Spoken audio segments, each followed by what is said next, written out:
All right, if you're just starting out as an entrepreneur, you might be struggling to figure out how do you get the money you need to start your business. And maybe you think crowdfunding could be the answer. In this video, we're going to talk about what crowdfunding is, what it isn't, and how you can leverage it to help you start your business, and maybe some alternatives if maybe it's not the right fit for you.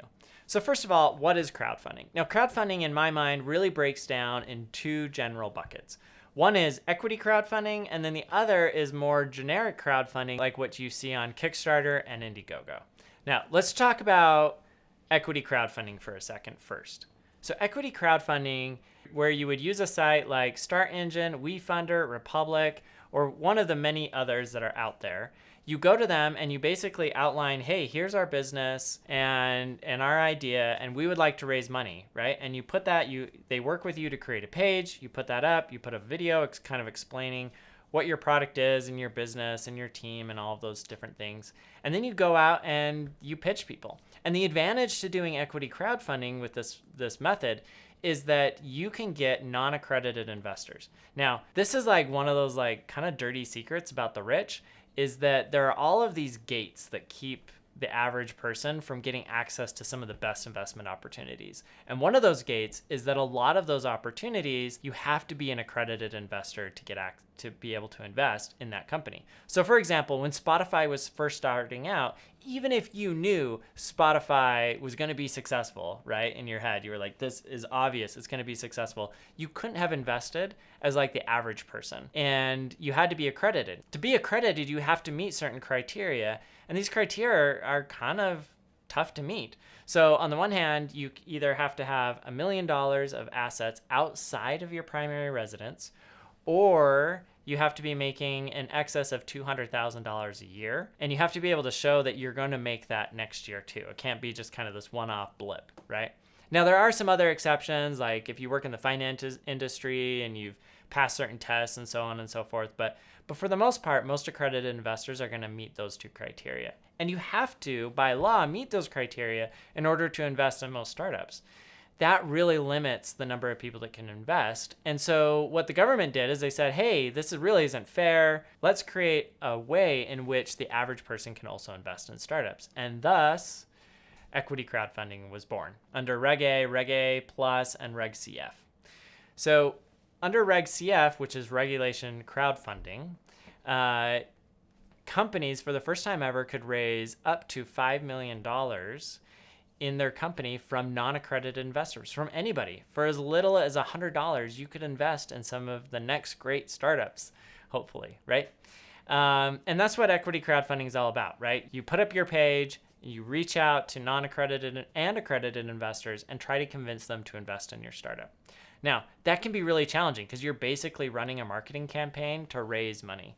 And, while these portals can be super helpful, such as WeFunder, Republic, and Start Engine, they're not going to do all the heavy lifting for you. You still will have to bring the investors. They will just make it easy to collect all of those investments into one place, to tell your story, et cetera, et cetera. Now, here's the challenge. If you are a brand new company and you've never raised before, it's going to be really hard for you to convince some of these platforms to let you onto their platform.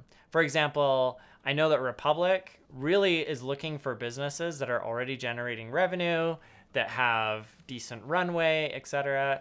And so if you're brand new and you just have an idea, it can be really hard to get onto these platforms. The other thing that's really challenging is if you're trying to convince your average investor to invest, but you don't really have a product yet in market, that can also be challenging because you really don't have any traction. You have nothing to show for it, right? Raising with equity crowdfunding can be challenging if you're just starting out. But that brings me to just normal crowdfunding through a company like Kickstarter. So let me tell you about a friend of mine.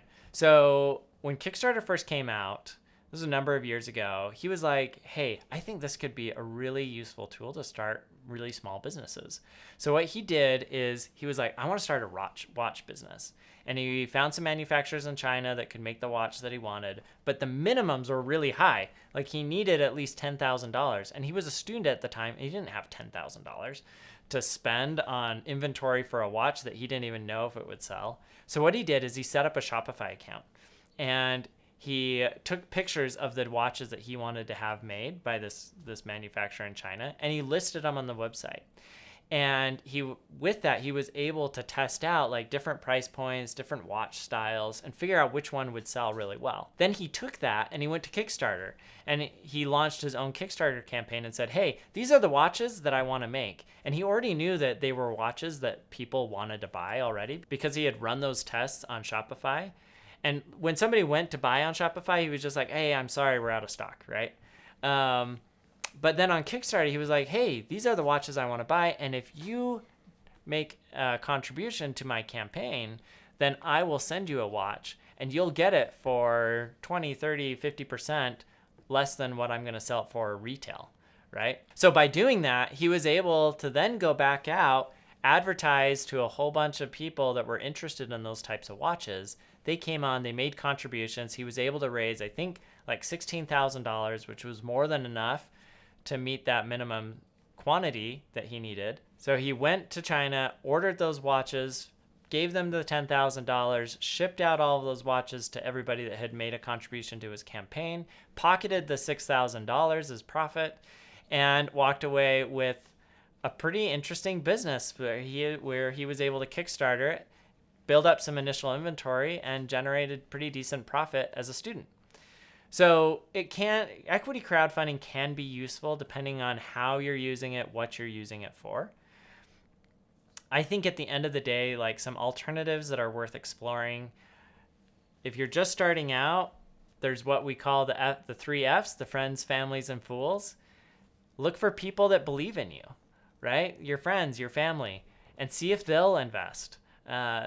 The other thing is there's a lot of entrepreneurs out there that started their business on credit card debt, right?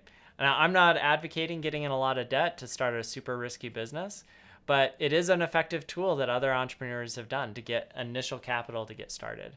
If you're really passionate about what you're doing, what are the sacrifices that you can make in your life to save up some money and get going?